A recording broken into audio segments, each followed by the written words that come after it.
Welcome into TalkFCB and welcome back here to the channel, guys. It has been 2 long weeks, but Barcelona are finally back in action. And what better way to reintroduce ourselves here to La Liga football than a local derby against Espanyol? It's never an easy game, but in this one, we have reason to be confident. Coming right up, it's the match preview with everything you need to know as Barcelona make their return. Kickoff will be coming to us at 9 p.m. local time on the Saturday evening there, live from the RCD Stadium in Barcelona. We do take there the short trip across the city, and here, guys, are the times right around the world where you are, so you can get involved in this one. And in terms of your predictions, confident mood, really confident from you guys. You've there gone, over half of you, with a win by 3+ goals. And interestingly enough, you may be thinking, well, when was the last time that we went away to Espanyol and won there by 3+ goals? Well, it was actually last season. Surprisingly enough there,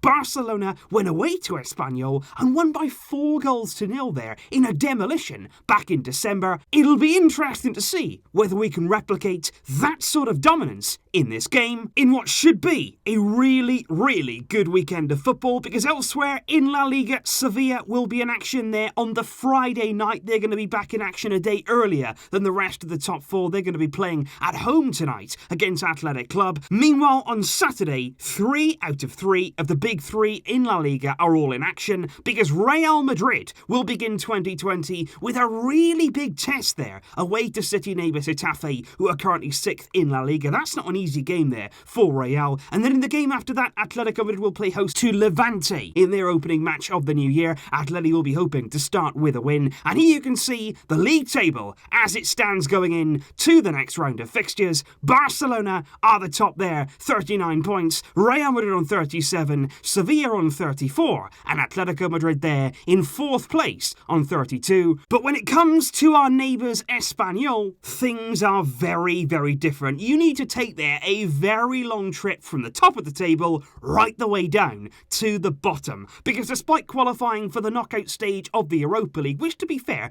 given their form this season, I am absolutely astounded they made it there into the knockout stages of the Europa League, because in the league, they're as low as you can possibly get. Espanyol coming into this game rock bottom, 20th place there in La Liga with just 10 points from their 18 matches so far, which there's no two ways about it. They're in dreadful form. They've managed just 2 wins all season long in the league, which of course is the lowest total out of any team. And it's not just that either. It's not just about the points on the board, it's about the overall picture right now with Espanyol, because this season, with just 12 goals scored and a massive 34 conceded in the league, they've scored the least goals and they've conceded the most of any La Liga team, and that there is a recipe for disaster. And I think Espanyol's disaster of a season so far is a mixture of poor planning, poor recruitment, a lack of direction, disappointing performance on and off the pitch, because you can see here when a club going into January are already on their 3rd coach of the season. That just tells you everything you need to know right now about what's going on at Espanyol, because their 2nd coach of the season, Pablo Machin, was sacked after their last game in December against Leganes. He lasted there just 10 games in charge of Espanyol, and that's ridiculous. What sort of change can you make at any club in such a short space of time? And incidentally there, Machin has been replaced by former Barcelona defender Abelardo, who I think many of us know very well, and he did a fantastic job recently at Alaves, so Espanyol may have got themselves a good coach here if they can give him some time. But look, what I have to say here is, guys, before any of us get too overconfident, you know that Espanyol are the kind of team that could lose 37 out of their 38 La Liga games, that you concede the most goals, they could score no goals all season, but the one game they won, the one game they performed in, that would be against us. That's the kind of team here, that's the kind of rival we have in Espanyol. This right here is their game of the season. They'll be up for this, it's a new start for them, and they'll be ready for this game.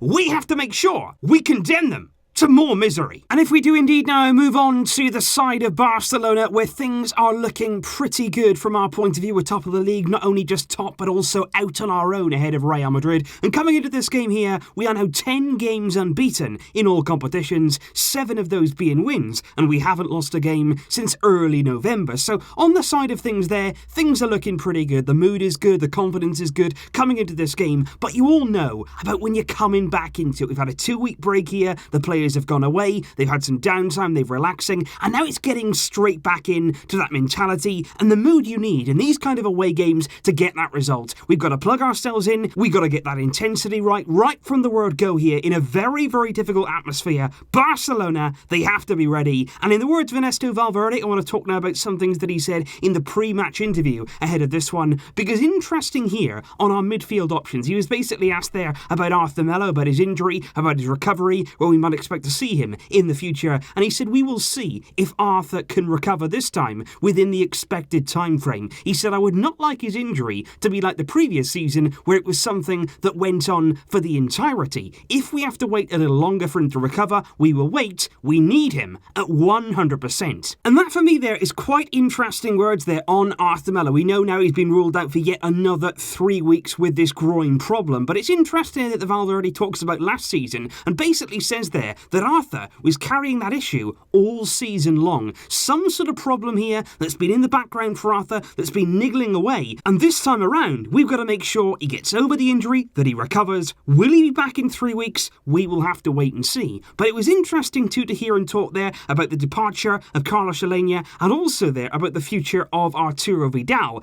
And I want to talk there about what it could mean for young Riqui Puig, because I would not be surprised that at some point in the near future, possibly there throughout January, there may be a window of opportunity where we see Riqui Puig given a chance in the first team. Because you think about it right now, there's no Carlos Alenia. You've got Arturo Vidal, who's unhappy. He wants to leave. The club wanted to keep him, but he's not happy right now at the club, and he's actively trying to force his way out. You've got Rakitic, you've got De Jong, you've got Busquets, but if you throw in there a suspension or an injury, suddenly there, you're looking around, and Valverde said today, we have to look to other options. We've got Barcelona B, we've got Riqui Puig in mind, and I would not be a bit surprised that if some point here, we will need to use him. And when that time comes, it could be exciting. One man, though, who will not be in action for Barcelona tomorrow, and it was pretty much expected, is Marc-Andre ter Stegen. He has not recovered in time to face Espanyol. But the problem right now with ter Stegen is there still seems to be a confusion over exactly when he will return. Valverde today was pretty cautious when he was asked about ter Stegen. They basically said, is it a possibility that he undergoes surgery at some point? And Valverde just came back. He said, I'm not a doctor. I'm not really sure of what's going on right now. So with ter Stegen, he's definitely out of this game. With the Super Cup, we'll have to wait and see. But Valverde says here he's confident in Neto. We all believe in him, he said. Let's see him tomorrow once again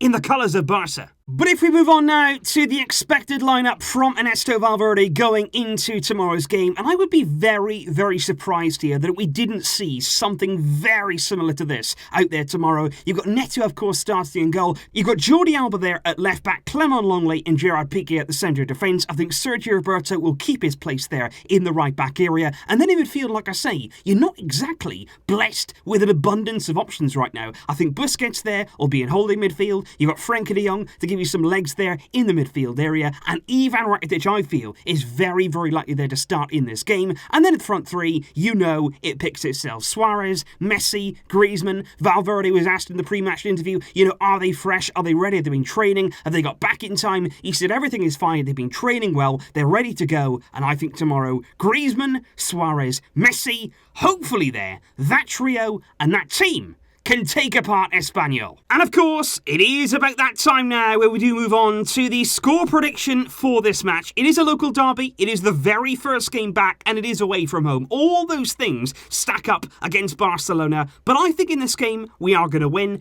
and I do believe that we could replicate the performance we saw the last time we visited Espanyol. I'm going to go here with Barcelona 3, Espanyol 0. I'm going to go with you guys. 3+ goals win. I believe that it can happen. That if we turn up, if we switch ourselves straight back on here to the competitive stuff, we can get a good win. But leave your thoughts in the comments down below. What are you expecting from Barcelona? What sort of team do you think we'll see tomorrow? And what is your score prediction? I will see you tomorrow, of course, with the match review, the first of 2020. I hope you'll join me. I will see you then. Thanks as always, guys.